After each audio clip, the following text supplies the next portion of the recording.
আজকে বিজেপিতে জয়েন কৰো, ঠিক আছে? তখন তোমাৰ ভালো।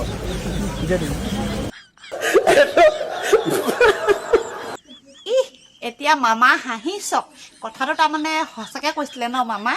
এনে কৈ দিলে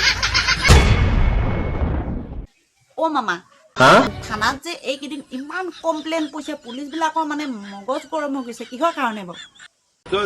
যিমান কমপ্লেইন হৈছে মোৰে অৰ্ডাৰত হৈছে। হে আপুনি কমপ্লেইন কৰিব দিছে? ময়ে বিজেপিৰ মানুহবিলাকক কৈছো যে অলপ চলপ নিয়াবিলাকৰ ওপৰত কমপ্লেইন দি থাকো। এইটোত কোনো তাত লুকুৱাবলগীয়া একো নাই। মই মিটিং পাতিছো, মই ভিডিঅ' কনফাৰেন্স কৰিছো, আৰু মই কৈছো সকলোকে য'ত যিমান পাৰে ফৰ্ম 7 ঢালক, যাতে অলপ দৌৰা দৌৰি হৈ থাকে, কষ্ট হৈ থাকে, বুজি পায় যে অসমীয়া জাতি এতিয়াও জীয়াই আছে। ইয়াত এটা কংগ্ৰেছৰ আপত্তি থাকিলেও থাকিব, আৰু মই কি কৰিব পাৰো। পুলিচে বিচাৰ কৰিব, কিন্তু মিয়াকেতো কষ্ট দিব গৈছিল নহয়। গতিকে যোনে যেনেকে পাৰে মিয়াক কষ্ট দিয়ক না, আপুনিও দিয়ক না। ৰিক্সাত উঠিলে 5 টকা ভাড়া হলে 4 টকা দিব। কষ্ট খালেহে অসমৰ পৰা যাব। ৰাতিটো 9টাত গৈছিলে, মইতো কওঁ মিয়াক কষ্ট দিব ৰাতি 12টাতো যাওক, ক'ৰবাত যাওক। আপুনি মিয়াক কষ্ট দিবৰ কাৰণে ৰাতি 12টা বজাতো যায়? এইবিলাক কোনো ইছ্যু টিছ্যু নহয়। হিমন্ত বিশ্ব শৰ্মা আৰু বিজেপিয়ে ডাইৰেক্ট মিয়াৰ এগেইনষ্টত আছে। এইটো কিন্তু আপুনি বৰ বেয়া কাম কৰিছে দেই মামা। পিছে মামা আপুনি যে মিয়া মুছলিম সোপা খেদিছে অসমৰ পৰা, আকৌ দেখোন আপুনি মুছলিম এজনকহে বিজেপিত জইন কৰিবলৈ কৈছে। এ মামা মই কোৱা নাই নহয়, আপোনাৰ ভিডিঅ' এটা পাইছিলো, চাই লওক।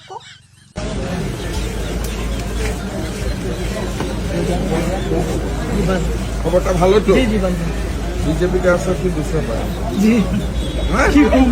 এখন বিজেপিতে জয়েন করো, আজকে বিজেপিতে জয়েন করো, ঠিক আছে? তখন তোমার ভালো।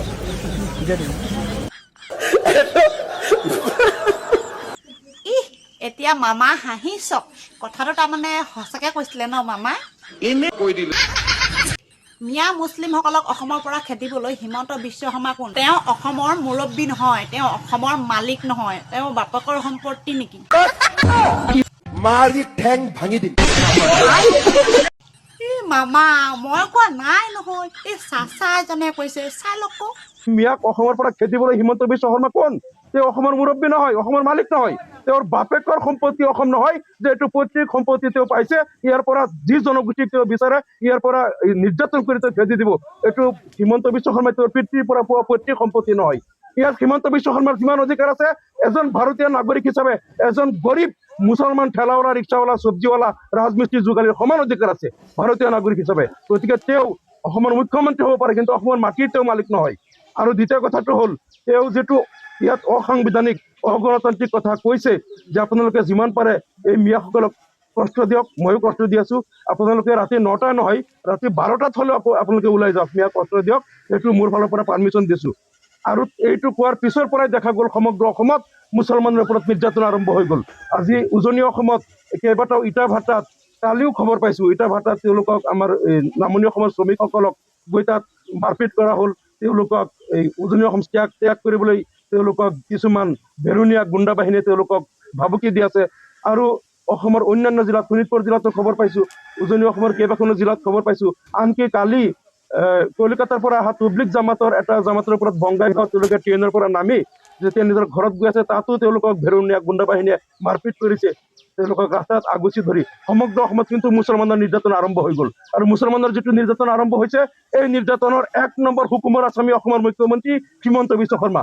তেওঁ অহা নিৰ্বাচনৰ পূৰ্বে অসমখনক ৰক্তাক্ত কৰিবলৈ যিটো পৰিকল্পনা কৰিছে, আৰু অসমৰ নাগৰিকক তেওঁ উচতাই দি পেলাই এটা জনগোষ্ঠীক অন্য জনগোষ্ঠীৰ বিৰুদ্ধে অসমত এটা সংঘাত সৃষ্টি কৰিব বিচাৰিছে। আজি অসমত আমি শান্তি বিচাৰো, আৰু অসমখনক আজি শান্তি সম্প্ৰীতি বজাই ৰাখিবলৈ হলে প্ৰথম কামটো হ'ল হিমন্ত বিশ্ব শৰ্মাক নেশ্যনেল ছিকিউৰিটি এক্টত কিন্তু এতিয়াই বন্দী কৰিব লাগিব।